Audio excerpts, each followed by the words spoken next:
अस्सलाम वालेकुम। मुझे सैयद बिलाल खालिद कहते हैं। The major issue that I have is called congenital in other languages, other pronunciation. Congenital issue था, तो I was born without a leg and some of my fingers were missing. उल्टे हाथ का पाँव, उल्टे पैर में जो है वो फिंगर्स इश्यूज़ था, नहीं थी, मिसिंग थी, और हाथों में मसला था, कुछ जुड़ी नहीं थी, और एंड पाँव नहीं था। तो मूविंग फॉरवर्ड जितनी भी टेक्नोलॉजी एडवांसमेंट होती रही, बहुत किस्म के लेग पहने, अलग अलग तौर तरीक़ों से जो है वो लेग पहने, अलग अलग जगहों के लेग ट्राई किए। और सिमिलरली जितने भी लेग्स में पहनता गया वो थ्रू आउट के, कभी खेलने में मसला, कभी चलने में मसला, कभी कुछ मसले। तो सिमिलरली फिर the first time that I met with Mr. Anas and Bionics, when I got to know about them, that was back in 2023.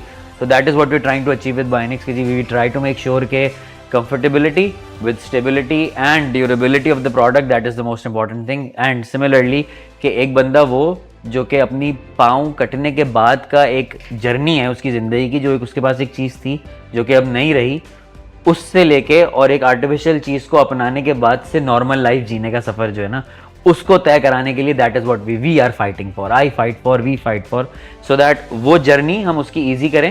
And whatever the pain that he goes through physical, that is something that we already achieved, but something that they go through the mental part and the abuse that they feel कि ये एक चीज़ थी और अब नहीं है, और उसका सफ़र वो तय करना कि एक मेरे पास एक पाँव था और आज नहीं है और अब मैं एक मसनूई पाँव के सहारे चलना सीख रहा हूँ, वो सफ़र हमें ख़त्म करना है। The suffering in English and the Urdu one as well, हमें वो सफ़र ख़त्म करना है। That is what we are living for.